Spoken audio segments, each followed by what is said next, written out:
और बच्चा बाटी क्या हाल है? मज़े मज़े में नहीं, मज़े मज़े में आप लोग 12th में भी आ गए। तो चलिए, जब 12th में आ गए हैं तो 12th का पहला चैप्टर स्टार्ट करते हैं, सॉलिड स्टेट। और केमिस्ट्री में गर्दा मचा देते हैं। मचाना है गर्दा तो फिर चलिए मेरे साथ तैयार हो जाइए गर्दा मचाने के लिए केमिस्ट्री में। और पहला चैप्टर क्या है? Solid state. तो देखिए, सॉलिड स्टेट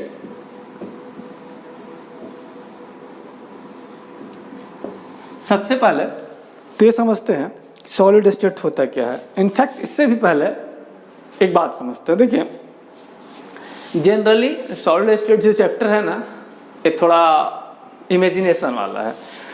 तो अगर आप इमेजिन नहीं कर पाइएगा तो समझ में नहीं आएगा, सीधी बात। हाँ, याद करके रट के भी आप मेरे समझ से IIT मेंस लेवल तक का तो क्वेश्चन बना ही सकते हैं, लेकिन आप मेरे साथ बने रहिए। तो देखिए सॉलिड स्टेट को हम लोग कैसे समझते हैं, और IIT एडवांस लेवल तक का क्वेश्चंस इन वीडियोस को, इन क्लासेस को कंप्लीट करने के बाद आपसे अपने आप बनने लगेगा। लेकिन कंटिन्यूअसली साथ रहना पड़ेगा, बिकॉज एक भी क्लास आपने मिस किया तो क्या, क्योंकि इमेजिनेशन पे है। एक भी क्लास मिस हुआ तो प्रॉब्लम। तो ठीक है, चलिए हम लोग स्टार्ट करते हैं केमिस्ट्री में गर्दा मचाना। मचाना है ना भाई, तो फिर ठीक है स्टार्ट हो जाते हैं। सबसे पहले हम बात करते हैं सॉलिड स्टेट में। और थोड़ा पहला दूसरा क्लास जो होगा बेसिक होगा, लेकिन जैसे जैसे क्लास बढ़ता जाएगा, आगे बढ़ता जाएगा, उस तरह से इंटरेस्ट आता जाएगा और मज़ा आता जाएगा। इनफैक्ट मज़ा, हाँ जी मज़ा, केमिस्ट्री में मज़ा। चलिए तो केमिस्ट्री में मज़ा स्टार्ट करते हैं हम लोग। और सॉलिड स्टेट के बारे में ऐसे तो आप लोग 11th और इनफैक्ट 10th 9th में भी पढ़े होंगे, मैटर्स में, मैटर के स्टेट। तो वहाँ से हम लोग स्टार्ट करते हैं, थोड़ा सा बैकग्राउंड बनाते हैं। और 11th में पढ़े हैं सॉलिड के बारे में कुछ चीज़ें, तो वहीं से स्टार्ट करते हैं, थोड़ा समझते हैं आखिर होता क्या है सॉलिड, कैसे हम लोग इसको समझेंगे। फिर आगे देखते हैं कैसे हम लोग आग लगाते हैं, गर्दा मचाते हैं। तो चलिए स्टार्ट करते हैं, आग लगाना, गर्दा मचाना।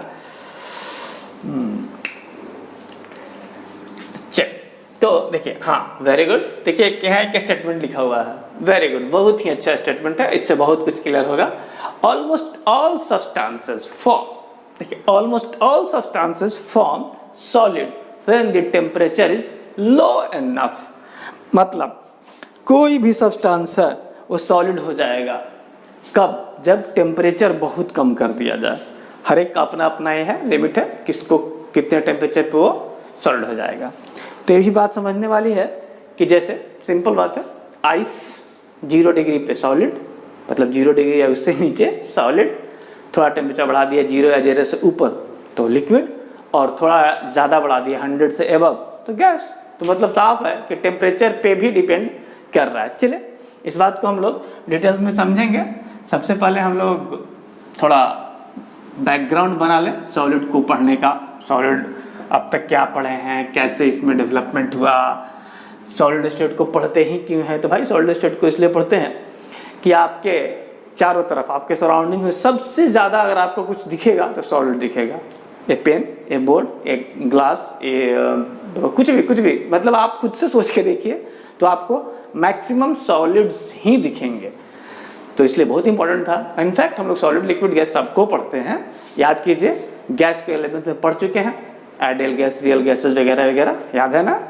और लिक्विड तो जनरली फिजिक्स का पार्ट है, बट फिर भी हम लोग लिक्विड्स के बहुत सारे प्रॉपर्टीज़ को पिछले 11th में ही पढ़ा है, और 12th में भी सेकंड चैप्टर हमारा सॉल्यूशन जो होगा उसमें भी हम लोग पढ़ेंगे।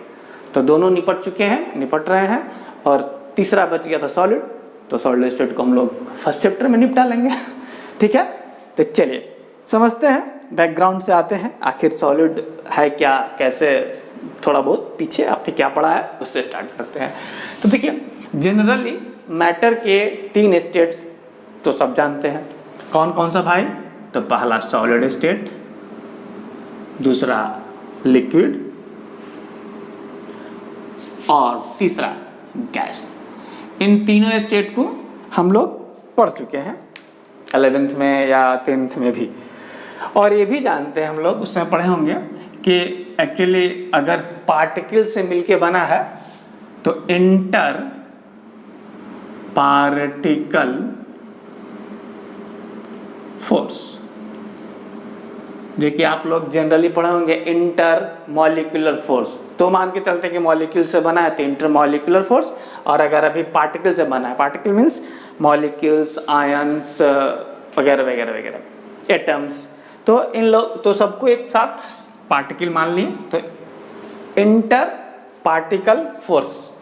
और हम जानते हैं, आप जानते हैं कि इंटर मॉलिक्यूलर फोर्स सबसे ज़्यादा किस में होता है, जिसको कि हम इंटर पार्टिकल फोर्स कह रहे हैं, मतलब IPF अगर हम लिख लें तो देखिए हम जानते हैं जिसमें इंटर मॉलिक्यूलर फोर्स या इंटर पार्टिकल फोर्स ज़्यादा वो सॉलिड, जिसमें इससे कम, ज़्यादा को मान लीजिए 3 एरो, जिसमें इससे कम मतलब 2 एरो वाला वो क्या हो गया, लिक्विड, और जिसमें एकदम से कम वो क्या हो गया, गैस। यही ना, अब तक हम लोग यही पढ़े हैं। एक पॉइंट पे सॉलिड लिक्विड गैस को डिस्टिंग्विश करने के लिए हम लोग ये पढ़ते थे कि इंटरमॉलिक्यूलर फोर्स जिसमें ज़्यादा वो सॉलिड, जिसमें थोड़ा कम उससे वो लिक्विड, और जिसमें उससे भी कम वो गैस। Very good. चलिए अब हम लोग जनरली बात करते हैं। जनरली ऐसा होता है, जनरली कि 3 तरह के फोर्स होते हैं, जैसे आयोनिक फोर्स मतलब इलेक्ट्रोस्टैटिक फोर्स ऑफ अट्रैक्शन, और दूसरा कोवैलेंट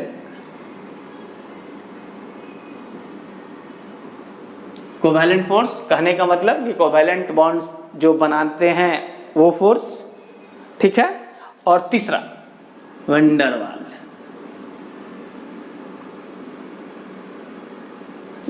फोर्स।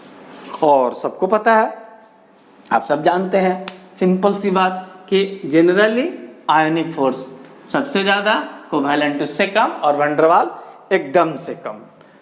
क्लियर है यहाँ तक, कोई डाउट नहीं है?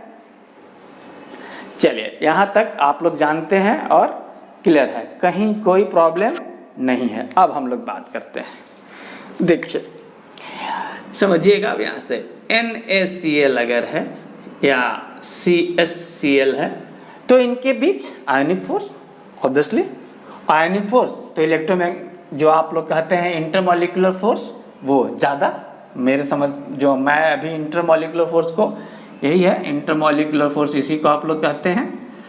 तो मैंने इंटरमॉलिक्यूलर फोर्स को इंटर पार्टिकल फोर्स से रिप्लेस किया है, तो इसमें सबसे ज़्यादा, वेरी गुड।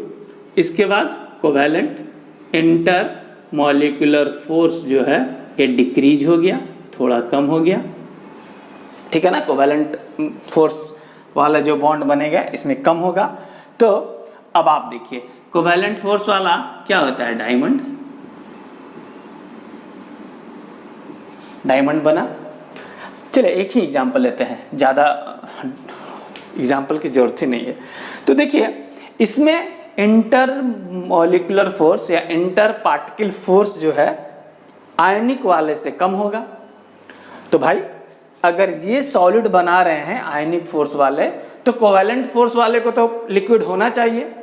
अच्छा मान लिया कि चलिए उतना कम नहीं है, थोड़ा कम है, तो लिक्विड नहीं है, गुड। चलिए मान लिया कि ये भी सॉलिड है बिकॉज ये कम है, लेकिन जैसे ही वंडरवाल फोर्स की वाले की बात करेंगे, वंडरवाल फोर्स से मिलके जो कंपाउंड बनते हैं जैसे कि I2, ये भी आपको पता है कि ये भी सॉलिड है, चलिए कोई बात नहीं, ये भी ठीक है, ये भी सॉलिड था, ये भी पता था। चलिए अब बात करते हैं I2 कैसे बनता है, वंडरवाल फोर्स ऑफ अट्रैक्शन के कारण बनता है, और वंडरवाल फोर्स ऑफ अट्रैक्शन तो सबसे वीक फोर्स है। यहाँ तक तो हम मान भी सकते थे कि चलिए भाई इंटरमॉलिक्यूलर फोर्स ऑफ अट्रैक्शन यहाँ कम है, सॉलिड्स उतना कम नहीं है कि वो सॉलिड नहीं बने, लेकिन वंडरवाल फोर्स ऑफ अट्रैक्शन तो बहुत कम है, तो इस केस में इसको तो सॉलिड होना नहीं चाहिए। लेकिन हम जानते हैं कि I2 जो होता है वो सॉलिड होता है। ले ये क्या हो गया, अभी तक तो हम यही समझते आ रहे थे कि इंटरमॉलिक्यूलर फोर्स ऑफ अट्रैक्शन जिसमें ज़्यादा वो सॉलिड, जिसमें कम वो लिक्विड, जिसमें बहुत कम वो गैस। लेकिन यहाँ तो कुछ अजीब सा दिख रहा है। मतलब दिमाग में एक बात आई यहाँ से ना, इंटरमॉलिक्यूलर फोर्स ऑफ अट्रैक्शन सिर्फ एक फैक्टर नहीं है जो सॉलिड, लिक्विड और गैस को डिस्क्राइब करता है। मतलब कहीं कुछ लोचा है। हाँ, बहुत बढ़िया। यही इसी तरह का आग लगाना है, इसी तरह का सोचने पर विवश कर देना है आपको। आप सोचने पर मजबूर हो जाएं कि ना कुछ तो है ऐसा जो और है, जो हमको समझ में नहीं आ रहा है कि आखिर सॉलिड, लिक्विड और गैस को डिस्टिंग्विश करने के लिए और कौन सा फोर्स जिम्मेवार है। तो चलिए, अभी तक जितना भी पाप किए हैं हम लोग, पाप मीन्स कंसेप्चुअल पाप, जो भी कंसेप्ट में थोड़ा बहुत प्रॉब्लम आया या आया हुआ है, जहाँ भी पढ़े हैं, जिस भी बुक से पढ़े हैं, बुक में लिखा हुआ है लेकिन आपको समझ नहीं आया, तो उन सब पापों को धोने का वक्त आ गया है। मतलब उन सब गलतियों को ठीक करने का वक्त आ गया है और हम लोग उसी चीज़ को स्टार्ट करते हैं, ठीक करते हैं, समझते हैं। वेरी बेसिक क्लास है। अभी तो बस ऐसा ही लग रहा होगा, मज़ा आएगा, पक्का गारंटी के साथ बोलते हैं, गर्दा हो जाएगा केमिस्ट्री में। लेकिन साथ बने रहिएगा तो एक भी क्लास मिस नहीं करना होगा, अदरवाइज कंसेप्चुअल क्लासेस हैं, मिस किए तो गए। चलिए, तो हम लोग स्टार्ट करते हैं बातों को समझना। और बातों को समझने के लिए बेसिक से चलना पड़ेगा, थोड़ा और पीछे आना पड़ेगा। कहाँ आना पड़ेगा आपको? तो आपको आना पड़ेगा मैटर के पास। मैटर, यहीं से हम समझेंगे कि आखिर क्या मिस्टेक या क्या कंसेप्चुअली थोड़ा हम लोग मिस कर रहे हैं, जिसके कारण बातों को समझ में, सॉलिड, लिक्विड, गैस को डिस्टिंग्विश करने में हमको प्रॉब्लम हो रही है। चलिए देखते हैं। देखिए, मैटर को डिफाइन कैसे करते हैं? ऑब्वियस सी बात है, मैटर को डिफाइन करते हैं कि जिनके पास मास हो और जो स्पेस ऑक्युपाई करते हैं। यही ना, अभी तक तो हम लोग यही पढ़े हैं कि जिसके पास मास हो और जो स्पेस ऑक्युपाई करता हो, मैटर हो गया। ठीक है, स्पेस ऑक्युपाई करता है मतलब मीन्स वॉल्यूम हो। तो हम लिख दें कि मास एंड वॉल्यूम, जिसके पास मास और वॉल्यूम दोनों हो वो मेरे समझ से मैटर है। Very good. लेकिन देखिए, यहीं से थोड़ा हम लोग चेंज करेंगे अपने सोच को। मैटर का एक और थ्योरी था, उसको कहते थे particle theory of matter. Particle theory याद आ रहा है? नहीं आ रहा है, कोई बात नहीं, हम बताते हैं। पार्टिकल थ्योरी क्या था? पार्टिकल थ्योरी ने ये कहा कि जो एटम्स है ना, जो मॉलिक्यूल्स है ना, वो छोटे टीनी पार्टिकल से मिलके बने हैं। क्या कहा? वो छोटे पार्टिकल से मिलके बने हैं। और तो और जो पार्टिकल्स है ना, रुके हुए नहीं है, दे आर कंटिन्यूअसली मूविंग। मतलब एक बार फिर से समझते हैं। मतलब मैटर जो हम समझते थे कि जो मास हो, जिसके पास और वॉल्यूम हो, सिर्फ इतना ही। थोड़ा उसको आगे समझना पड़ेगा। क्या कि मैटर उसको कहते हैं जो छोटे पार्टिकल से मिलके बना हो और जो कंटिन्यूअसली मूव कर रहा हो। Very good. चलिए, तो हम इसको लिख लेते हैं पहले, आप भी चाहिए तो लिख लीजिए कि पार्टिकल थ्योरी क्या कहता है। पार्टिकल थ्योरी क्या था? पार्टिकल थ्योरी ये था कि मैटर जो है कंसिस्ट ऑफ स्मॉल पार्टिकल्स। देखिए फिर से, पार्टिकल थ्योरी क्या कहा कि जो मैटर है वो छोटे पार्टिकल से मिलके बना है और जो कॉन्स्टेंटली मूव कर रहे हैं। तो consist of small particles which are constantly moving. Clear? इसको ऐसे लिख लीजिए, समझ में आएगा कि ये पार्टिकल थ्योरी है मैटर का। तो देखिए, अब यहाँ से जब ये छोटी सी बात हमारे दिमाग में आई तो हम लोग धीरे धीरे कुछ चीज़ों को समझना स्टार्ट किए। और वो चीज़ें क्या थी छोटी छोटी चीज़ों को जब हम समझना स्टार्ट किए तो वो चीज़ें क्या थी, अभी हम लोग इस बात को क्लियर करते हैं। देखिए, जब matter small particles, actually very small particle आप कर लीजिए, ज़्यादा अच्छा रहेगा, वेरी स्मॉल पार्टिकल्स से मिलके बना है। तो जब पार्टिकल्स मूव कर रहे हैं तो आपको पता है कोई भी चीज़ मूव करेगा तो उसके पास काइनेटिक एनर्जी होगी, और काइनेटिक एनर्जी मीन्स मूव कर रहा है, दूर जाना चाहेगा।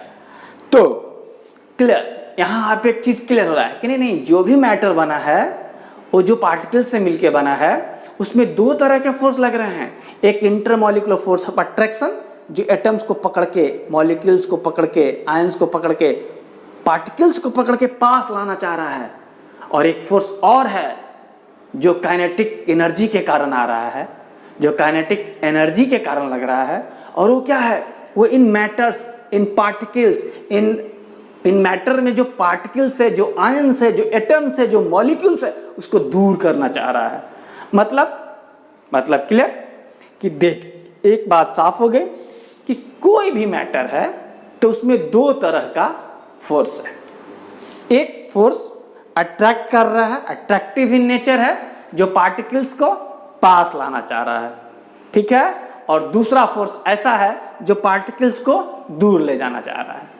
तो ठीक है, चलिए हम लोग इस चीज को फिर लिखते हैं, समझते हैं कि कोई भी मैटर, अब यहां से क्लियर देखिए, हम लोग क्लियर आते जा रहे हैं कि कोई भी मैटर दो फोर्स से मिलकर बना हुआ है। एक फोर्स जो अट्रैक्टिव इन नेचर है,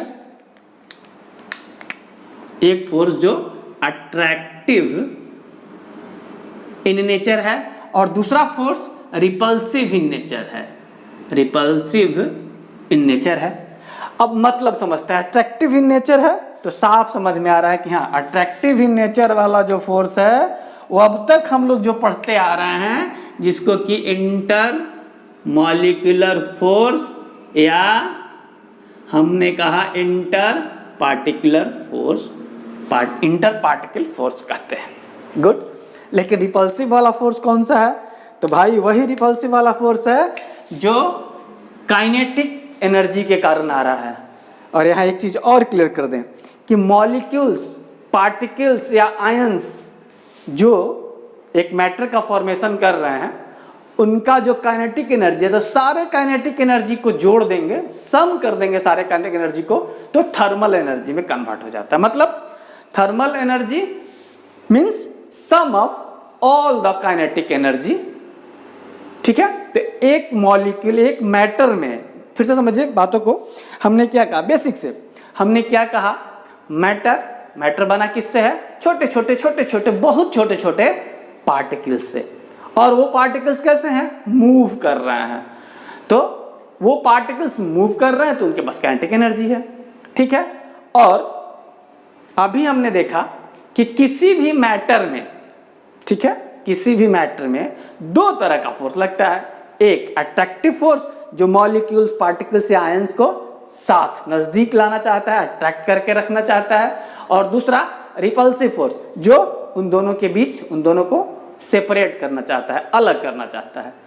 तो अट्रैक्टिव फोर्स किसके कारण लगा, वही आपका जो इंटरमॉलिक्यूलर फोर्स ऑफ अट्रैक्शन है उसके कारण, और रिपल्सिव फोर्स किसके कारण लगा, जो छोटे छोटे पार्टिकल्स हैं उनकी जो काइनेटिक एनर्जी है उनके कारण। तो सारे छोटे पार्टिकल्स के काइनेटिक एनर्जी को जोड़ देते हैं तो थर्मल एनर्जी कहलाता है। तो हम दूसरा रिपल्सिव फोर्स का रीजन अगर लिख दें यहां थर्मल एनर्जी, तो कोई प्रॉब्लम नहीं होना चाहिए, ठीक है। तो बच्चों समझ में आ रहा है अभी तक कुछ, यहां तक में कोई डाउट? देखिए, हाँ, अगर हमने कहा यहाँ तक में कोई डाउट, तो आपको अगर डाउट होगा तो आप कैसे पूछेंगे, तो आपके इस बात का भी सॉल्यूशन है लास्ट में, इस वीडियो के ख़त्म होने पे, लास्ट में जब वीडियो एंड होगा तो वहाँ पे मैं कुछ ग्रुप्स के डिटेल्स दे देंगे जहाँ पे आप अपने डाउट्स को मुझसे पूछ सकते हैं। इनफैक्ट आप नीचे इस वीडियो में भी, जहाँ पे वीडियो अपलोड आपको दिखेगा, वहाँ भी आप क्वेश्चन पूछ सकते हैं। बट आपको एक ग्रुप का, कुछ ग्रुप्स के नंबर दे देंगे, कुछ ग्रुप्स का डिटेल्स दे देंगे, आप उस ग्रुप्स में मुझसे डायरेक्ट क्वेश्चन पूछ सकते हैं इससे रिलेटेड, जो टॉपिक पढ़ाया जा रहा है सिर्फ उसी से रिलेटेड, जब तक कि टॉपिक खत्म ना हो जाए, up to IIT advance level तक।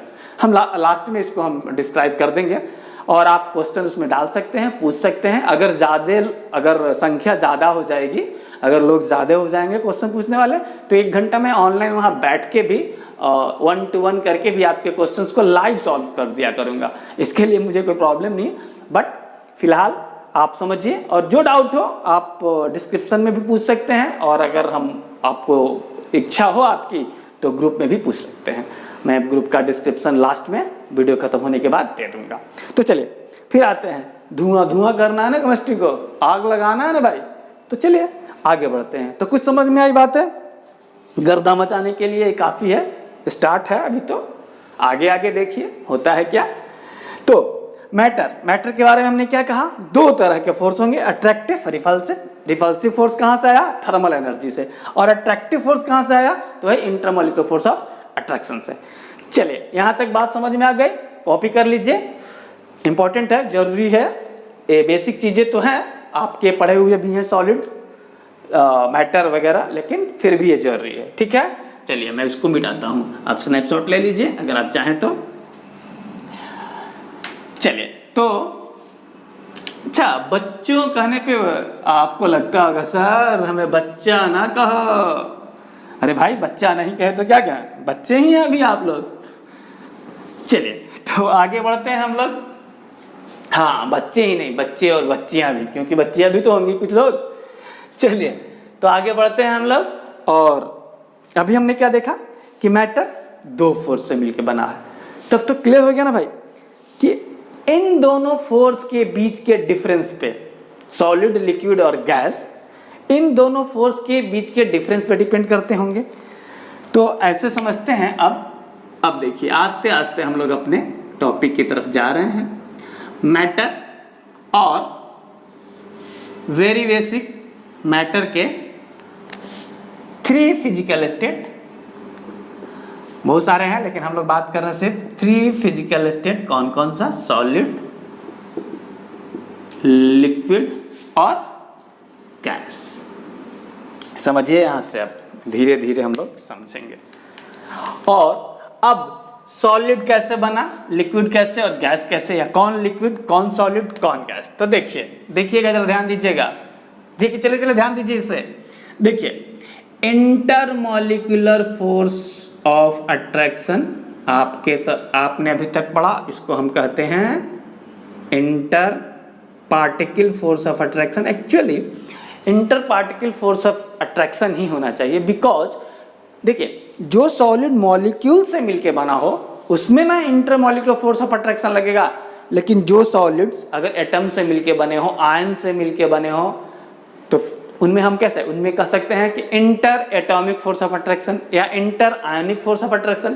तो हमने इन सब के लिए एक कॉमन वर्ड ले लिया, पार्टिकल, और इसलिए मैं कहता हूं मेरे लेक्चर में आपको मिलेगा inter particle force of attraction. Clear है।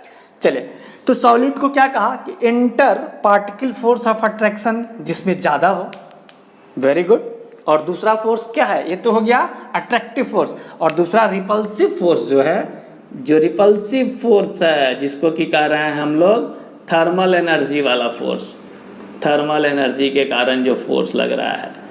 तो जो थर्मल एनर्जी का फोर्स है वो अगर कम होगा, क्या है, इंटर पार्टिकल फोर्स ज्यादा, मान लीजिए 3 साइन वाला चला, और थर्मल एनर्जी कम। समझिए सॉलिड तो वो सॉलिड होगा बिकॉज डिफरेंट कम है, मतलब intermolecular force of attraction respect to thermal energy वाले फोर्स से ज्यादा है, बहुत ज्यादा है। गुड। अब दूसरे केस में क्या है, देखिए अब अगर inter particle force of attraction है और थर्मल एनर्जी वाला फोर्स,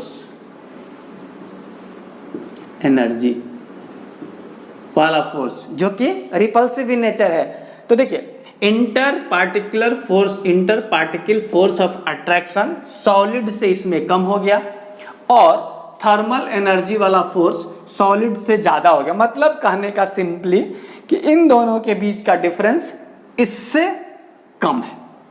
ठीक है, तो वो लिक्विड। और अब तो क्लियर है यहां से कि भाई अगर इसको IPF inter particle force of attraction कम और थर्मल एनर्जी वाला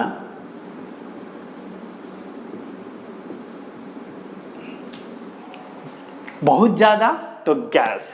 क्लियर? देखिए यहां कितना क्लियर है, साफ है कि हाँ अब हम कह सकते हैं कि दो तरह के फोर्स लगते हैं किसी भी मैटर में, कि कोई भी मैटर दो तरह का फोर्स कंसिस्ट करता है। पहला अट्रैक्टिव फोर्स, दूसरा रिपल्सिव फोर्स।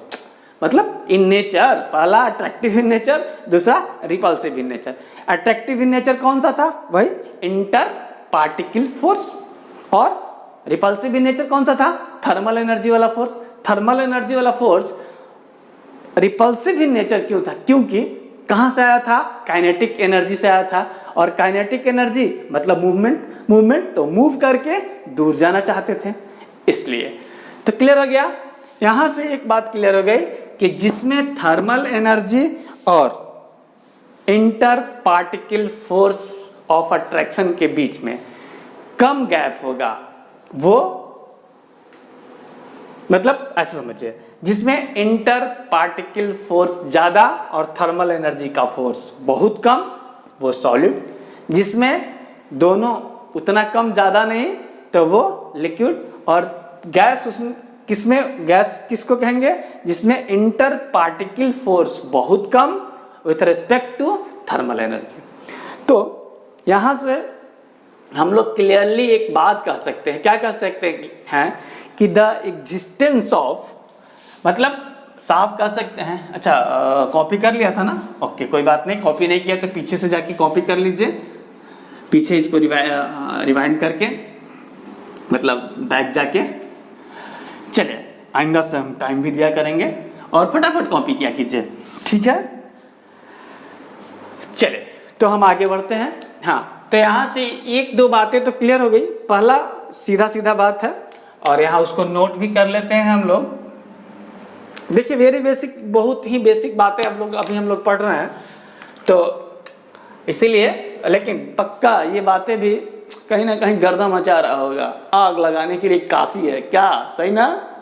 चलिए तो देखिए हम लोग कह सकते हैं कि द एग्जिस्टेंस ऑफ, ऐसा हम लोग कह सकते हैं कि the existence of the different, the existence of the different state, the existence of the different states of matter is nothing but a balance between its inter particle force of attraction and the thermal interaction.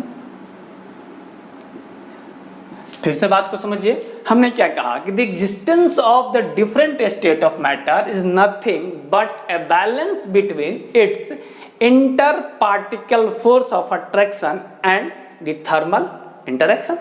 Clear है?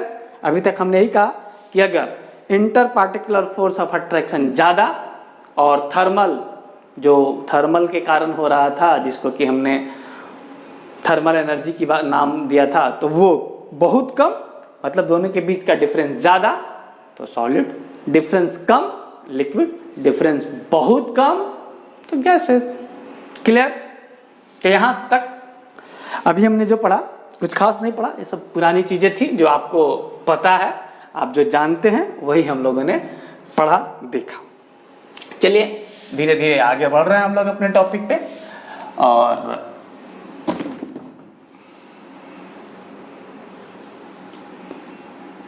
तो अब हम लोग को इस topic में हमने पहले ही बताया था कि लिक्विड और गैस को हम लोगों ने पढ़ चुके हैं, और लिक्विड इस 12th में सेकंड चैप्टर में पढ़ेंगे। तो हमको अब यहाँ से पढ़ना है सॉलिड, और हम लोग सॉलिड को पढ़ना स्टार्ट करते हैं। तो सॉलिड को पढ़ने के पहले थोड़ा और भी कुछ बातें सॉलिड के बारे में हम लोग समझ लें। इनफैक्ट जो जानते हैं छोटी छोटी बातें उनको रिकॉल कर लें, सीधी सीधी बातें यही है, क्योंकि जब तक बेसिक ठीक नहीं होगा बिल्डिंग नहीं बनने वाला। आप देखते होंगे मकान बनता है, कभी ध्यान दिया है? अगर ध्यान दिया होगा मकान बनते समय तो ज़रूर आपने ध्यान दिया होगा तो ये दिखा होगा कि फाउंडेशन जो होता है ना वो मजबूत होना चाहिए। कहते हैं ना कि फाउंडेशन मजबूत होना चाहिए, मस्त प्लिंथ वगैरह क्या क्या नीचे। तो उसी तरह से अगर बेसिक हमारा क्लियर रहेगा तभी जाकर के हम अच्छा सा इस पर एक बिल्डिंग बना पाएंगे। जो हम कह रहे हैं ना कि धुआं धुआं कर देंगे हम लोग केमिस्ट्री में, केमिस्ट्री पढ़ के भाई, या गर्दा मचा देंगे। तो गर्दा मचाने के लिए गर्दा होना तो चाहिए, मतलब कि बेसिक होना चाहिए स्ट्रॉन्ग। तो चलिए बस उसको रिवाइज कर लेते हैं, रिकॉल कर लेते हैं, क्योंकि आज और मुझे लगता है 2 क्लासेस ऐसे ही जाएंगे बेसिक में ही। इनफैक्ट आज का तो टोटल बेसिक में जाएगा, धीरे धीरे हम लोग अपना टॉपिक की तरफ आएंगे।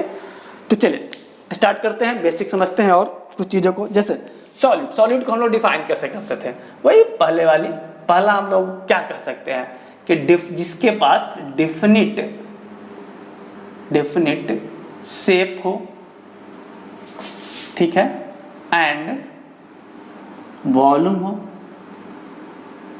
है ना। कहते थे ना लिक्विड सॉलिड किसको, तो जिसको definite shape definite volume, liquid किसको तो definite shape but not definite volume, और डेफिनिट शेप इस मास की बात कर रहे हैं, और गैस कुछ भी डेफिनिट नहीं। तो उसी तरह से हम लोग वही छोटी बातें को जो पहले हम लोग जानते हैं उसको थोड़ा एक बार रिकॉल करने चाह रहे हैं कि आगे हम लोग को कोई दिक्कत नहीं हो, पहला। दूसरा हम लोग क्या कह सकते हैं कि they are closely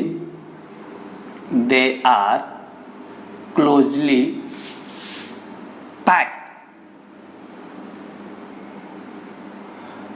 They are closely packed because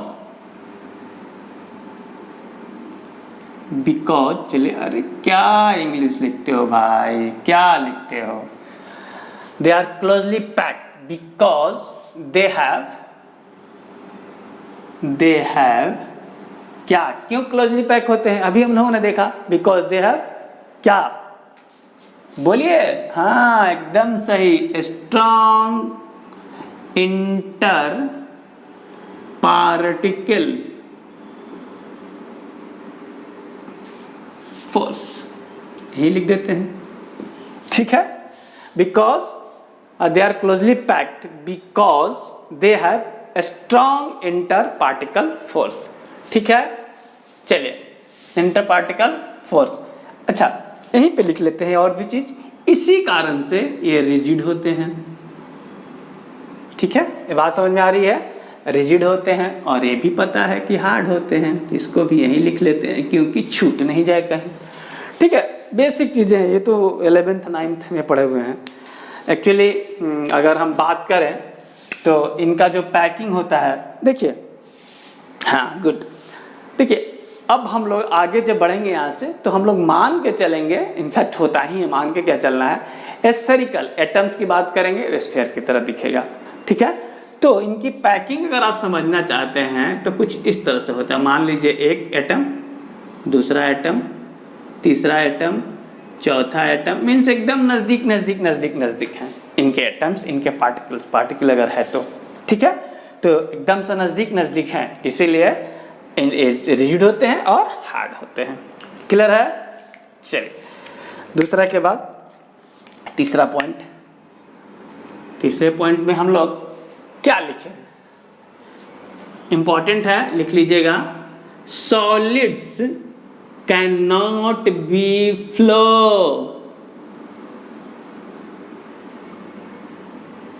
ठीक है ना।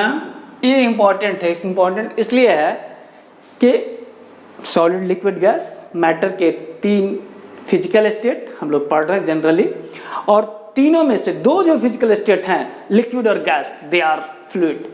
Fluid means they can flow, लेकिन सॉलिड्स जो है कैन नॉट बी फ्लो। ठीक है, तो भाई कैन नॉट बी फ्लो, लेकिन पढ़ा तो था हमने कि पार्टिकल्स जो है ना मूव करते हैं, पढ़ा था ना पार्टिकल थ्योरी से, मैटर के पार्टिकल थ्योरी में। तो ठीक है, जब मूव करते हैं तो यहाँ हम लिखते हैं या होता है इसमें वो चीज़, ध्यान दीजिएगा एकदम से, बट दे वाइब्रेट। फिर से, सॉलिड्स बह नहीं सकते हैं, सॉलिड्स फ्लो नहीं करते हैं, लेकिन अपने पोजीशन पे ये वाइब्रेट करते हैं। तो क्या लिखें? Solids can not be flow but they vibrate on their own position. देखिए ये बात थोड़ा समझ लेते हैं, ऐसा तो आपको पता है। सिंपली आप सोचिए, आप क्लास में बैठे हैं, ठीक है, एक क्लास में 10 बच्चे अच्छे से बैठे, छोटा सा क्लासरूम है मान लीजिए, और उसी क्लासरूम में 100 बच्चे को ठूस ठूस के भर दिया जाए, तो क्या होगा? सारे बच्चे ऐसे पैक हो जाएंगे। ठीक है, तो ना इधर मूव कर पाएंगे, ना आगे बढ़ पाएंगे, ना पीछे बढ़ पाएंगे, ना दाएं ना बाएं, किधर भी जा तो नहीं सकते हैं, लेकिन हाँ अपना सर तो इधर उधर घुमा सकते हैं, अपने बॉडी को तो ऐसे ऐसे हिला सकते हैं। बस एग्जैक्टली वही हाल होता है सॉलिड का। सॉलिड्स के जो पार्टिकल्स होते हैं इतनी टाइटली पैक्ड है, सॉलिड पार्टिकल के आगे सॉलिड पार्टिकल, पार्टिकल के पीछे पार्टिकल, पार्टिकल के आगे पार्टिकल, पार्टिकल के पीछे पार्टिकल, पार्टिकल के दाएं पार्टिकल, पार्टिकल के बाएं पार्टिकल, पार्टिकल पार्टिकल पार्टिकल। तो क्या पार्टिकल्स मूव कर पाएंगे? नो चांस, पार्टिकल के पास जगह ही नहीं है मूव करने का, तो वो कैसे करेंगे? हाँ, लेकिन पार्टिकल अपने जगह पे तो हिल सकता है, वही हाल है। तो यही रीजन है कि सॉलिड्स के पार्टिकल फ्लो नहीं कर, मतलब सॉलिड फ्लो नहीं कर सकता है, लेकिन अपने जगह पे उसके पार्टिकल्स क्या वाइब्रेट कर सकते हैं। ओके, तो यहाँ तक इसको नोट कीजिए, स्क्रीनशॉट ले लीजिए या नोट कर लीजिए। हम लोग आगे बढ़ते हैं, धीरे धीरे हम लोग अपने लेसन की तरफ आ रहे हैं। इनफैक्ट बेसिक चीज़ें हैं, ठीक है, मचेगा गर्दा, टेंशन मत लीजिए, अभी क्लासेस तो बहुत आगे आगे देखिए। चलिए तो मिटाएं इसको। तो देखिए अब धीरे धीरे हम लोग मैटर के 3 फिजिकल स्टेट्स को डिस्कस कर लिए। सॉलिड जिसको कि पढ़ना है हम लोग को तीनों स्टेट में, उसको समझ लिए कि सॉलिड होता क्या है। तब हम लोग धीरे धीरे अपने चैप्टर्स को आगे बढ़ा रहे हैं, आगे बढ़ रहे हैं धीरे धीरे। तो चलिए, अभी तक हम लोगों ने ये जो चैप्टर है हमारा सॉलिड स्टेट है, हमको सिर्फ और सिर्फ सॉलिड के बारे में पढ़ना है इस चैप्टर में। तो हम लोगों ने अभी सॉलिड का डेफिनेशन भी देखा, जिसमें कि 1 डायमेंशन सॉलिड का मैंने पैकिंग भी बनाया था, याद होगा आपको। अभी जस्ट 2 मिनट पहले हमने बनाया कि ऐसे, मतलब मैंने बताया था कि सॉलिड जो होते हैं एकदम से क्लोज पैक होते हैं, इसी कारण से वो रिजिड होते हैं। जैसे मान लीजिए ऐसा कुछ है, अगर ये 2 डायमेंशनल की बात करें तो ऐसा कुछ है, ठीक है। तो अगर मान लीजिए ऐसा कुछ है सॉलिड, जरा समझिएगा, ऐसा कुछ है सॉलिड, तो इस एटम पे, इस पार्टिकल्स पे हम लोग कंसंट्रेट करें। इस पार्टिकल को अगर हम लोग पकड़ लें, हमने क्या कहा था कि सॉलिड के जो पार्टिकल्स होते हैं वो फ्लो नहीं कर सकते, बिकॉज फ्लो करने का कंसेप्ट या फ्लो करना, जिसमें फ्लो करते हैं उसको फ्लूइड कहते हैं, जो फ्लो करते हैं उसको फ्लूइड कहते हैं, और फ्लूइडिटी लिक्विड और गैस में होती है, सॉलिड में नहीं होती। तो रीजन मैंने क्या बताया था कि सॉलिड के पार्टिकल्स जो होते हैं कंपैक्ट होते हैं, एकदम टाइटली पैक होते हैं। लेकिन मैंने उसमें एक बात बताई थी, क्या बताई थी? कि वो जो पार्टिकल्स हैं वो इधर उधर चल नहीं सकता, फ्लो नहीं कर सकता, मूव नहीं कर सकता, बट अपने पोजीशन पे वाइब्रेट कर सकता है। जैसे क्या बताया था, पैक, कोई पैक किया हुआ, मान लीजिए एक ही रूम में बहुत सारे पर्सन पैक किए हुए हों, तो मूव तो नहीं कर सकते बिकॉज टाइटली पैक्ड है, स्पेस नहीं कहीं जाने का, बट अपना गर्दन तो हिला सकते हैं ऐसे ऐसे, क्या इसी तरह से सिंपली जस्ट वही आता है। अगर 2 डायमेंशन में हम बात कर रहे हैं और स्फीयर को एक्चुअली देखिए फिर से समझिएगा, मैंने स्टार्टिंग में बताया था कि एज्यूम करके चलेंगे हर जगह एटम्स, ये जो है पार्टिकल्स कह लीजिए, एटम्स कह लीजिए, आयंस कह लीजिए, स्फेरिकल है, और दूसरा भी सॉलिड स्टेट में इस तरह से टच कर रहा है एक दूसरे को। लेकिन हम लोग क्या करेंगे, और मान लीजिए कि इसका सेंटर यहाँ है, तो हम लोग समझने के लिए इस बड़े वाले स्फीयर को एक छोटे से स्फीयर से रिप्लेस कर देंगे, ऐसा कुछ सेंटर पे, और इसको भी कुछ ऐसा रिप्लेस कर देंगे, और इन दोनों को एक इमेजिनरी लाइन से मिला देंगे। जो टच करता हुआ दिख रहा है ना, इसको ऐसे रिप्रेजेंट करेंगे पूरे सॉलिड स्टेट में। आप याद रखिएगा, बार बार मैं ये बात कह रहा हूँ, इस एजम्पशंस को, इस तरीके को एडप्ट करके हम लोग सॉलिड स्टेट को बेटर समझ पाएंगे, बिकॉज इमेजिनेशन का गेम है। अगर इमेजिनेशन आ गया तो सॉलिड स्टेट में कुछ नहीं है, और अगर नहीं आया तो भी कुछ नहीं है, याद रखना पड़ेगा। तो बेटर है समझिए, और मेरा कहना है, मेरा मानना है कि अगर एक बार आप ठीक से ध्यान दीजिएगा तो आपको याद रखने की जरूरत नहीं पड़ेगी, सब कुछ समझ के हो जाएगा। तो चलिए हाँ, तो मैं यहाँ पे था, मैं ये बताना चाह रहा था कि सॉलिड की जो पैकिंग होती है कुछ इस तरह से, ये बीच वाले अगर एटम को हम लोग पकड़ लेते हैं तो देखिए ये ना इधर मूव कर सकता है, ना इधर मूव कर सकता है, इधर भी मूव नहीं कर सकता, इधर भी मूव नहीं कर सकता, इधर भी मूव नहीं कर सकता, इधर भी नहीं मूव कर सकता, लेकिन अपने जगह, अपने पोजीशन पे वाइब्रेट तो कर सकता है ना। तो बस यही स्थिति है, यही कंडीशन है सॉलिड की। आगे हम लोग समझते हैं इसको आगे और क्या होता है, कैसे होता है। तो अब तक हम लोग सॉलिड का डेफिनेशन जो कि पहले जानते थे वहाँ तक आए। बस मतलब क्या कि अभी तक तो हमने चैप्टर स्टार्ट ही नहीं किया। हमारा चैप्टर क्या है, सॉलिड स्टेट, मीन्स हमें सॉलिड के बारे में पढ़ना है। तो चलिए एक तरह से अब हम लोग सॉलिड स्टार्ट करते हैं, मतलब गर्दा मचाते हैं केमिस्ट्री में, ठीक है। चलिए तो हम सॉलिड स्टेट हमको पढ़ना है, तो यहाँ से हम लिक्विड और गैस की बातें नहीं करेंगे, सॉलिड की बात करेंगे। और अब हम लोग समझ चुके हैं कि सॉलिड का डेफिनेशन क्या है, सॉलिड कहते किसको हैं। तो अब हम लोग समझते हैं कि सॉलिड को 2 भागों में डिवाइड किया गया है। सॉलिड एक को कहते हैं क्रिस्टलाइन सॉलिड, क्रिस्टलाइन सॉलिड, और दूसरा होता है एमोर्फस सॉलिड, एमोर्फस सॉलिड। देखिए इंटरेस्टिंग चीज है, मजेदार बातें हैं। एमोर्फस सॉलिड्स और क्रिस्टलाइन सॉलिड्स का डिफरेंट, कैसे डिफरेंशिएट करते हैं इन दोनों को, ये हम लोग अभी समझेंगे। इसको समझने से पहले एक बात फिर से समझते हैं, एक बात फिर से जानते हैं। देखिए सॉलिड ही है दोनों, एक है क्रिस्टलाइन, दूसरा है एमोर्फस। तो मैंने क्या कहा था आपको, टोटल सॉलिड स्ट्रक्चर का गेम अरेंजमेंट का है। तो means on the basis of arrangement हम लोग इसको डिस्टिंग्विश करेंगे कि कौन सॉलिड है, कौन क्रिस्टलाइन सॉलिड है और कौन एमोर्फस सॉलिड है। तो चलिए हम लोग स्टार्ट करते हैं समझना और डिफरेंस जानना। पहला पॉइंट लिखते हैं। देखिए क्रिस्टलाइन सॉलिड्स वो होते हैं जिनमें रेगुलर अरेंजमेंट हो, मतलब लॉन्ग रेंज रेगुलर अरेंजमेंट हो, ऐसे समझते हैं। जैसे चेस बोर्ड देखा है, चेस बोर्ड में क्या होता है, एक वाइट, ठीक है, स्क्वायर, उसके बाद ब्लैक, इसके बाद वाइट, उसके बाद ब्लैक, उसके बाद वाइट, मतलब उसका जो अरेंजमेंट होता है एक रेगुलर पैटर्न में होता है, ठीक है। तो उस तरह का अरेंजमेंट जो रेगुलर पैटर्न में हो उसको क्या कहते हैं, एग्जैक्टली क्रिस्टलाइन सॉलिड। तो इसको कुछ इस तरह से लिखेंगे, लिखिए, नोट कर लीजिए, regular 3 dimensional long range arrangement of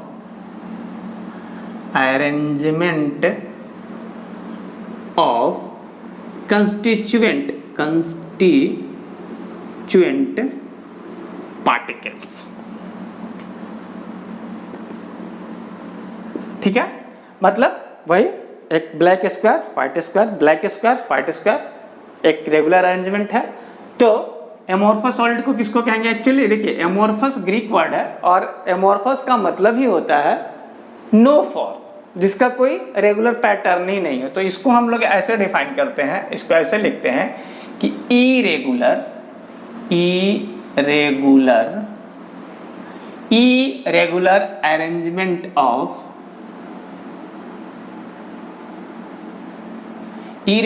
arrangement of constituent particles।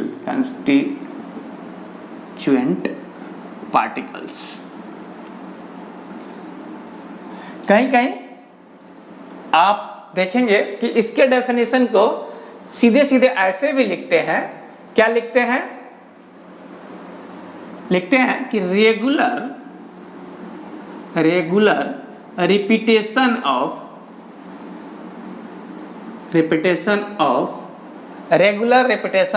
constituent particle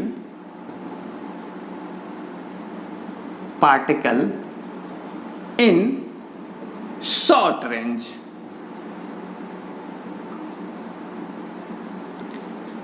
चलिए अब इन दोनों टर्म्स को, दोनों बातों को हम लोग समझते हैं। ज़्यादा बेटर है एक डायग्राम से ही समझते हैं, एक हम लोग ड्रॉ कर लें। तो चलिए अब आप समझते चलिए। यहाँ से देखिए एक छोटा सा मैंने ब्लॉक बनाया, एक स्फीयर बनाया। तो स्फीयर कौन सा है? बड़ा सा है जो टच कर रहा है, लेकिन हम लोग इसको अब थोड़ा दूर दूर बना देते हैं। तो एक यहाँ, एक यहाँ, एक यहाँ, एक यहाँ, एक यहाँ, ठीक है। अब इसके जस्ट नीचे एक और ऐसा बना दिया। चलिए अभी समझते हैं कि क्रिस्टलाइन सॉलिड क्या बला है। मैं वो बला हूँ जो पत्थर से शीशे को तोड़ दो। अरे नहीं नहीं भैया, पत्थर से शीशे को तोड़ने वाला बला नहीं है ये। सॉलिड स्टेट तो पत्थर और शीशा खुद सॉलिड है। हाँ, अलग बात है कि दोनों अलग अलग तरह के सॉलिड हैं। चलिए वो सब समझेंगे हम लोग किस तरह के सॉलिड हैं, क्या हैं। पहले हम लोग एक पैटर्न को समझ लें सॉलिड का, किस तरह से अरेंजमेंट होता है, फिर हम आगे बातों को समझते हैं। देखिए जरा ध्यान से, ये जो क्रिस्टलाइन सॉलिड है इसमें blue blue blue blue blue blue करके स्फीयर मैंने रख दिया, फिर ब्लू ब्लू, फिर blue black blue black blue black, ऐसे करके स्फीयर रख दिया। मतलब अरेंजमेंट जो है वो रेगुलर है, ठीक है। हाँ, अब आप कहिएगा सर आपने कहा था 3D arrangement, 3 dimensional regular, 3 dimensional long range arrangement, और आप तो सर 2D बना के दिखा रहे हैं। अरे नहीं भाई, ये 2D नहीं है। ध्यान से देखिए, मैंने क्या कहा था, इमेजिनरी लाइन से जुड़े हुए हैं, ठीक है ना। तो चलिए आपको समझाने के लिए मैं इनको इमेजिनरी लाइन से जोड़ देता हूँ। देखिए अभी समझ में आ जाएगा कि नहीं नहीं नहीं, ये 2 डायमेंशनल नहीं है। और इनको ब्लैक वाले को ब्लैक से जोड़ देता हूँ, ठीक है।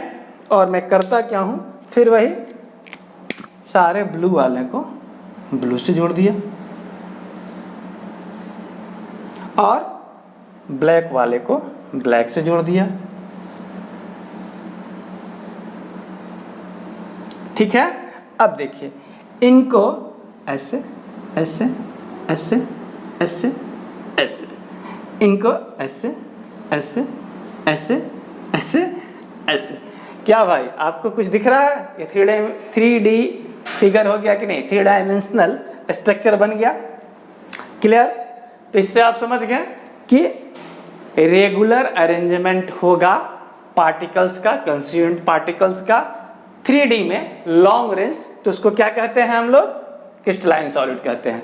अब चलिए हम लोग एमोर्फस सॉलिड की बात कर लेते हैं। तो एमोर्फस सॉलिड का हमने कहा इरेगुलर अरेंजमेंट, या दूसरे तरह से ये कहा कि रेगुलर अरेंजमेंट बट बहुत ही शॉर्ट रेंज के लिए, छोटे से रेंज के लिए। जैसे जैसे मान लीजिए इसमें भी ऐसा कुछ पैटर्न आपको देखने को मिल सकता है।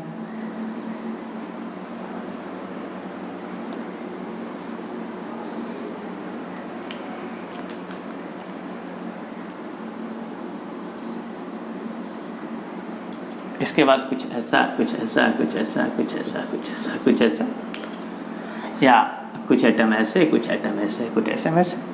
तो देखिए इसमें रेगुलर अरेंजमेंट नहीं है, लेकिन अगर आप इनको मिलाते हैं और इनको मिलाते हैं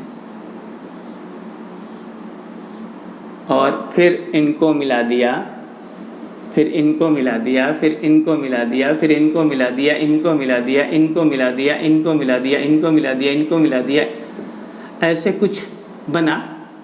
तो देखिए यहाँ तक के बाद इनका जो रेंज है, ये जो जैसे देखिए पैटर्न फॉलो तो कर रहा है लेकिन शॉर्ट रेंज तक। तो उस तरह के सॉलिड्स जो शॉर्ट रेंज तक उनका अरेंजमेंट रेगुलर हो, उसको कहते हैं एमोर्फस सॉलिड, या सीधे सीधे कह सकते हैं कि इरेगुलर अरेंजमेंट जिन सॉलिड्स का हो उनको कहते हैं एमोर्फस सॉलिड। तो चलिए एक पहला पॉइंट हो गया, समझ में आया। आगे चलते हैं, आगे और क्लियर होगा जैसे जैसे आगे बढ़ेंगे। ये तो अभी डेफिनेशंस है, अभी तो स्टार्टिंग है, आगे आगे देखिए मज़ा ही मज़ा है। चलिए नोट कर लिया, गुड। नहीं नोट किया तो पॉज करके नोट कर लीजिए। हम लोग आगे बढ़े थोड़ा। एक पॉइंट हो गया, दूसरे पॉइंट पे आते हैं। देखिए यहाँ से एक बात तो समझ में आ गई कि क्रिस्टलाइन सॉलिड और एमोर्फस सॉलिड दोनों सॉलिड ही हैं, लेकिन दोनों में सिर्फ अरेंजमेंट एटम्स का, एक में लॉन्ग रेंज होता है और दूसरे में शॉर्ट रेंज होता है। एटम्स का कर लीजिए, पार्टिकल्स का कर लीजिए। एटम तब होगा जब एटॉमिक सॉलिड्स होंगे, आगे देखेंगे हम लोग सॉलिड्स के टाइप्स में। चलिए क्रिस्टलाइन सॉलिड्स का दूसरा पॉइंट, चलिए हम लोग अब समझते हैं कि क्रिस्टलाइन सॉलिड को के पास और क्या क्या प्रॉपर्टी होती है, क्रिस्टलाइन सॉलिड को एमोर्फस सॉलिड से डिस्टिंग्विश या अलग कैसे कर सकते हैं। तो देखिए क्रिस्टलाइन सॉलिड्स की जो ज्योमेट्री होती है ना, डेफिनिट होती है, डेफिनिट ज्योमेट्री। ऑब्वियसली डेफिनिट होता है और लॉन्ग रेंज होता है, तो इनके ज्योमेट्री डेफिनिट होंगी। और इसका ज्योमेट्री जो होगा वो क्या होगा, डोंट या do not have definite geometry.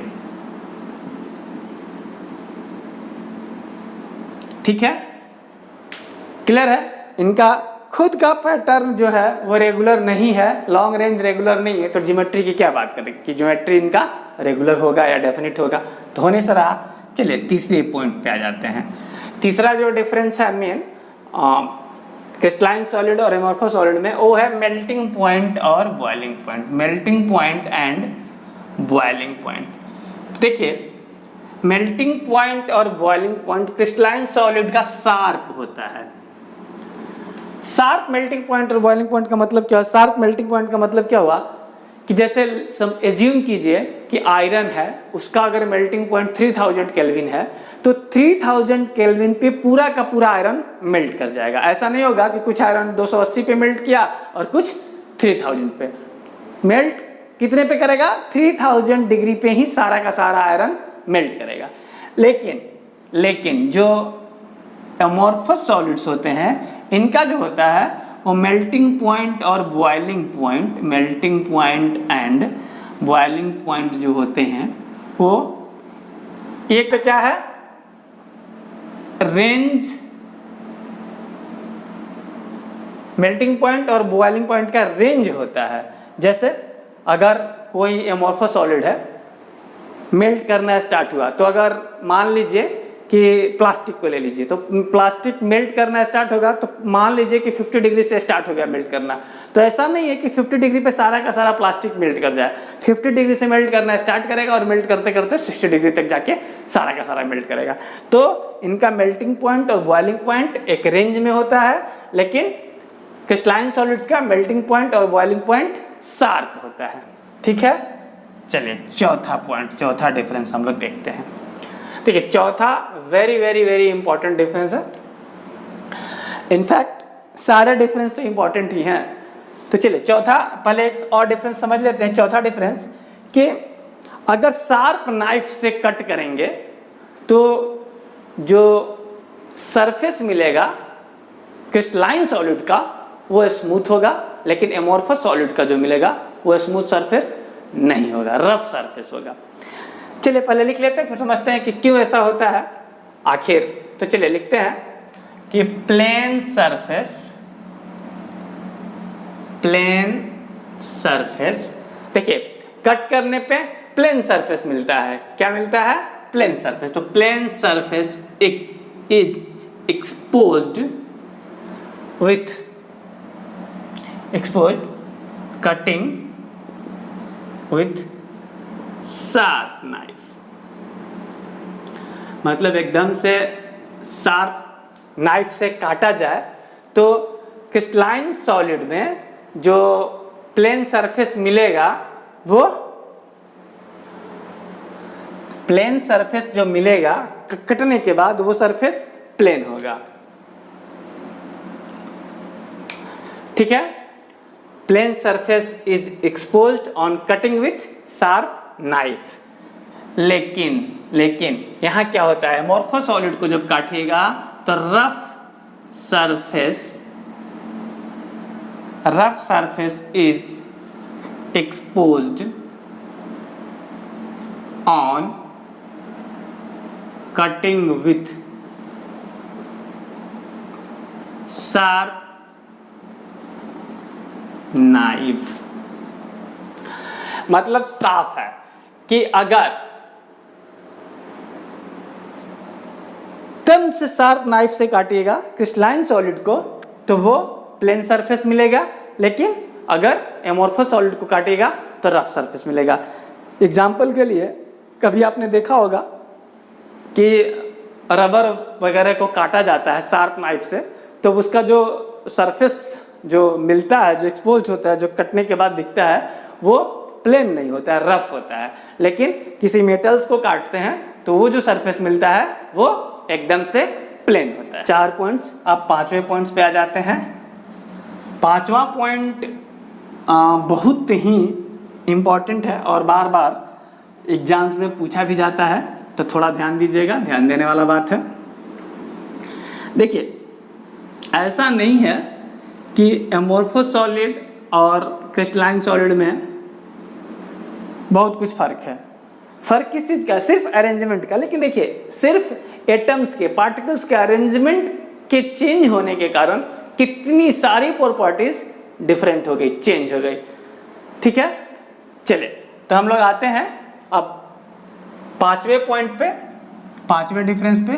और हमने जैसा कहा कि बहुत ही इंपॉर्टेंट डिफरेंस है, तो इसको थोड़ा ध्यान से समझते हैं। क्रिस्टलाइन सॉलिड जो होता है एन आइसोट्रॉपिक, क्या सौरभ क्या स्पेलिंग लिखते हो, स्पेलिंग भी नहीं आता।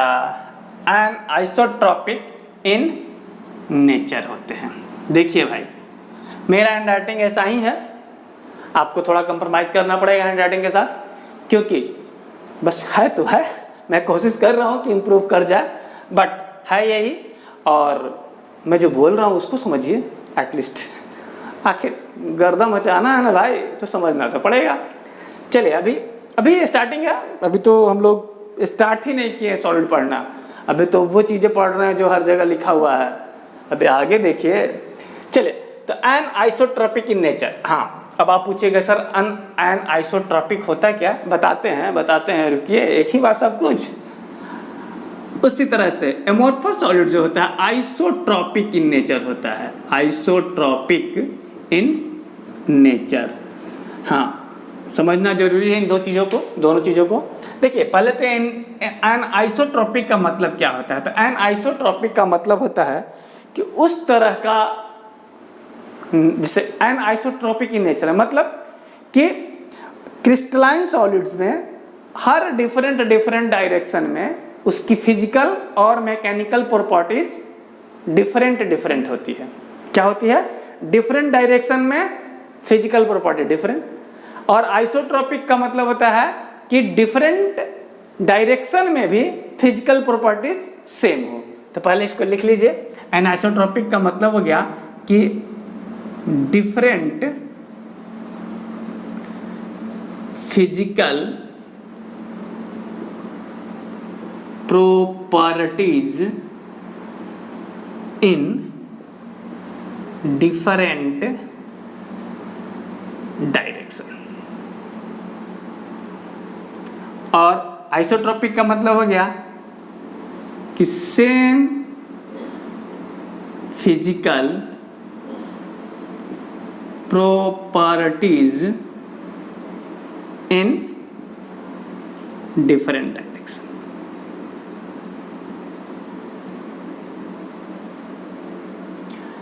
मतलब साफ है कि एन आइसोट्रोपिक मतलब डिफरेंट डिफरेंट डायरेक्शन में फिजिकल प्रॉपर्टीज डिफरेंट डिफरेंट, और आइसोट्रोपिक का मतलब है कि डिफरेंट डायरेक्शन में भी जो प्रॉपर्टीज है फिजिकल प्रॉपर्टीज जो सेम, तो सिर्फ डिफरेंट डायरेक्शन में नहीं, किसी भी डायरेक्शन में same physical properties in all direction आप इसको कह सकते हैं। क्या कह सकते हैं? Same physical properties in all direction हो गया। ठीक है, चलिए समझते हैं इसको, आखिर क्रिस्टलाइन सॉलिड में ऐसा क्यों होता है और एमोर्फस सॉलिड्स जो होते हैं वो आइसोट्रोपिक इन नेचर क्यों होते हैं। समझने के लिए पहले तो एक फिगर से समझ लेते हैं, फिर हम लोग लाइव एग्जांपल से भी समझेंगे। जैसे हमने क्या कहा था कि एक रेगुलर पैटर्न होता है, किसका? हमने कहा था कि क्रिस्टलाइन सॉलिड्स का एक रेगुलर पैटर्न होता है।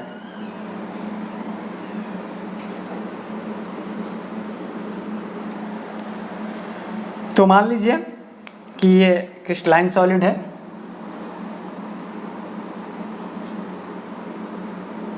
ये क्रिस्टलाइन सॉलिड है मेरा,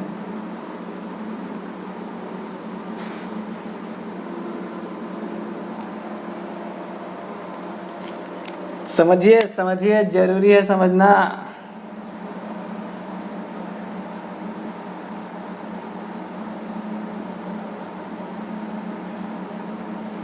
चले चले बोर्ड की तरफ देखिए, क्या हुआ? इतनी जल्दी भागने का इच्छा होने लगा? अरे भाई घर में बैठे हैं, लॉकडाउन चल रहा है, पानी वानी पी के आइए, पॉज कर दीजिए, पानी पी के आइए फिर पढ़िए, नहीं तो ऐसा कीजिए चाय वाय मंगा लीजिए। अच्छा चाय नहीं पीते हैं, दूध मंगा लीजिए, जो करना है करके बैठिए, लेकिन बैठिए कम से कम एक लेक्चर एक दिन में ख़त्म नहीं कीजिएगा तो फिर क्या। और अभी तक तो हमने कुछ पढ़ना स्टार्ट ही नहीं किया, अभी तो जस्ट हम लोग एक बाउंड्री बना रहे हैं, एक भूमिका बना रहे हैं उस चैप्टर का जिसका नाम है सॉलिड स्टेट। और अगर इस तरह से तुरंत उब जाइएगा, भागने का सोचिएगा, तो फिर आग कैसे लगाइएगा? आग लगा देना है भाई। चलिए चलिए देखते हैं इसको, बस देखिए ध्यान दीजिए। देखिए पैटर्न क्या है, blue black blue black blue black ऐसे करके एक रेगुलर पैटर्न है। अब इस डायरेक्शन में जरा सोचिए, ठीक है, इस डायरेक्शन में सोचिए, ठीक है, इस डायरेक्शन में सोचिए, ठीक है, इस डायरेक्शन में सोचिए, ठीक है, इस डायरेक्शन में सोचिए, ठीक है। अब देखिए हर डायरेक्शन में, हर डिफरेंट डायरेक्शन में आपको एटम्स का पैटर्न क्या डिफरेंट मिल रहा है। देखिए इस डायरेक्शन में चल रहे हैं तो blue black blue black blue black वगैरह वगैरह, इस डायरेक्शन चल रहे हैं तो ब्लू ब्लू ब्लू, गलत दूसरे तरह का मिला, इस डायरेक्शन चल रहे हैं ब्लू रेड ब्लू। तो हर डायरेक्शन में एटम्स जो पार्टिकल्स हैं वो डिफरेंट टाइप के आजू बाजू में, आसपास में, अगल बगल में मिल रहे हैं। तो जब पार्टिकल्स अलग अलग मिलेंगे तो क्या होगा? वही होगा जो मंजूर खुदा होगा। अरे नहीं भाई, वही होगा जो मंजूर हम और आप होगा, जो मंजूर साइंस होगा। और साइंस क्या कहेगा? जब पार्टिकल्स अलग अलग तो भाई उनकी फिजिकल प्रॉपर्टी अलग अलग।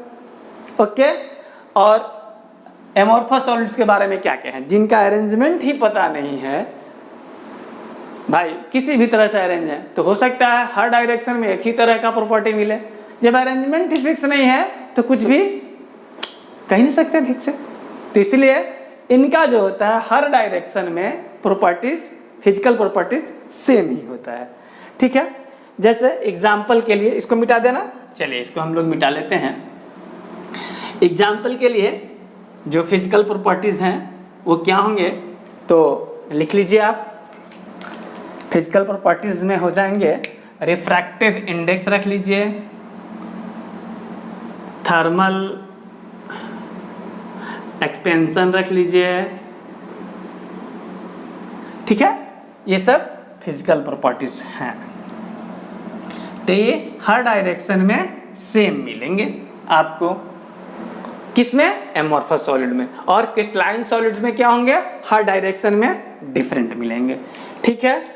अब आते हैं अगले पॉइंट की तरफ, छठा point, very very very important. आप कहिए कि सर आप तो सारे पॉइंट्स को इंपॉर्टेंट पॉइंट्स ही कह रहे हैं, क्या करें, सारे पॉइंट्स ही इंपॉर्टेंट हैं। एक्चुअली आपको रटना नहीं पड़ेगा, आपको सारे चीज़ को मैं एक बार इसको कंप्लीट करने के बाद समराइज कराता हूँ, तो आपको समझ में आएगा कि नहीं नहीं नहीं बहुत ईजी है, कुछ भी रटने की जरूरत नहीं है। चलिए छठा पॉइंट देखिए, आगे मेन टॉपिक पे, मेन काम पे, इसको कहते हैं ट्रू सॉलिड। क्या सर क्या मजाक कर रहे हैं, हाँ क्या मजाक कर रहे हैं सर, सॉलिड स्टार्ट किए, सॉलिड स्टेट में पढ़ रहा है और इसको कहना है ट्रू सॉलिड, तो क्या है, फॉल्स सॉलिड है। एग्जैक्टली, एमॉर्फस सॉलिड को कहते हैं फॉल्स सॉलिड, या इसका दूसरा नाम भी है, उसको कह सकते हैं स्यूडो सॉलिड। देखिए भाई, ठीक है, हैंडराइटिंग समझ में आ रहा है, गुड।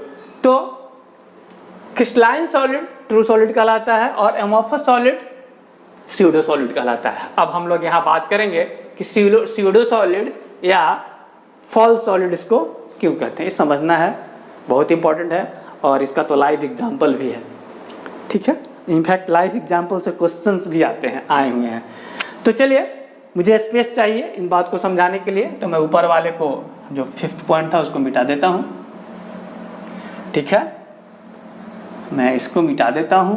तब तक कुछ समझ में आ रहा है या बस सब ऊपर से निकल रहा है? अरे बोलिए हाँ या ना, कुछ भी, मतलब नहीं आया तो कहिए कि नहीं आ रहा है, हाँ नहीं आया तो आप पूछ भी सकते हैं, कोई भी डाउट रह जाए तो। इनफैक्ट ये तो इसमें कुछ है ही नहीं ऐसा जो आपको डाउट रह जाएगा।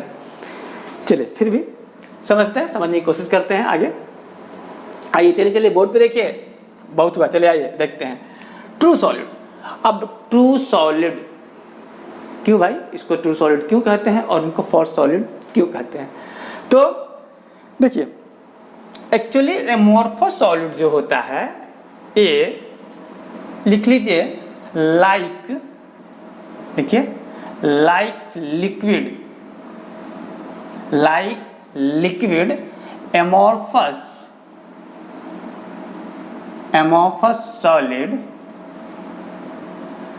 amorphous solids have a tendency, क्या टेंडेंसी, किस चीज की, टू फ्लो, ठीक है, दाउ वेरी स्लोली। यहीं से क्लियर हो गया। हमने क्या कहा था कि जो सॉलिड होते हैं वो फ्लो नहीं करते, वो ऐसे ऐसे हिल तो सकता है, अपनी जगह वाइब्रेट तो कर सकता है, बट फ्लो नहीं कर सकता। लेकिन एमॉर्फस सॉलिड्स क्या होता है, इनके पास प्रॉपर्टी होती है फ्लो कर सकते हैं, ठीक है, बहुत ही स्लोली फ्लो करते हैं, बट फ्लो तो करते हैं ना। तो कैसे सॉलिड हुआ, तो फॉल्स सॉलिड, इसीलिए इसको ट्रू सॉलिड ना कह के फॉल्स सॉलिड या स्यूडो सॉलिड भी कहते हैं। देखिए इसका लाइव एग्जांपल एक मैं आपको बताता हूँ, आप फिल किए होंगे, नहीं किए होंगे तो आप कीजिएगा। कभी भी किसी पुराने बिल्डिंग्स में जाइए जिसके पैन्स, जिसके विंडोज़ के या डोर दरवाजे के पैन्स जो हैं वो ग्लास के लगे हों, क्या होगा, ध्यान से गौर से देखिएगा, तो ऊपर का पार्ट जो होगा वो थोड़ा थिन होगा, मतलब पतला होगा विथ रिस्पेक्ट टू नीचे के पार्ट से, मतलब नीचे का पार्ट ऊपर के पार्ट से ज़्यादा थिकर होगा। क्यों होगा भाई, हमने क्या कहा, जो एमॉर्फस सॉलिड होते हैं उनके पास फ्लो करने की टेंडेंसी होती है, दे कैन फ्लो। तो वही हुआ, बहुत दिनों से रखे जो पैन है, जो ग्लास है, वो फ्लो कर गया किधर, नीचे की तरफ। तो फ्लो करने के कारण ऊपर का थिकनेस कम और नीचे का थिकनेस ज़्यादा हो गया। तो इनको इसीलिए सुपर कूल्ड लिक्विड भी कहते हैं। क्या कहते हैं? Super cooled liquid. भाई तीनों टर्म याद रखिएगा, फॉल सॉलिड, यहाँ पे हम लोग इस बात को एकदम समझ लें, फॉल सॉलिड भी कहते हैं, स्यूडो सॉलिड भी कहते हैं, और सुपर कूल्ड लिक्विड भी कहते हैं।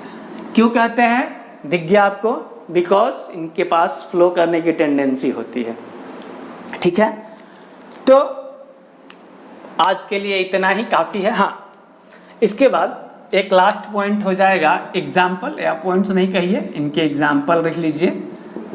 तो देखिए, जितने भी आयनिक सॉलिड्स आप जानते हैं, ठीक है, जितने भी मेटल्स आप जानते हैं, ठीक है, वगैरह वगैरह, सब क्रिस्टलाइन सॉलिड्स के एग्जाम्पल है। तो पूछिए कि सर एमॉर्फस सॉलिड्स का एग्जाम्पल क्या है? अरे आप खुद दे सकते हैं। देखिए, एमॉर्फस सॉलिड्स के एग्जाम्पल की अगर हम बात करें तो एक तो ग्लास आपको दिख गया, अभी हमने डिस्कस ही किया। रबर, अभी हमने इसको भी डिस्कस किया था। प्लास्टिक भी है, इसको भी डिस्कस किया था। मैंने बताया था कि जब प्लास्टिक को आप मेल्ट करेंगे तो सारा का सारा प्लास्टिक एक साथ मेल्ट नहीं होता है, तो प्लास्टिक और वुड, ये सब एमॉर्फस सॉलिड्स के एग्जाम्पल है।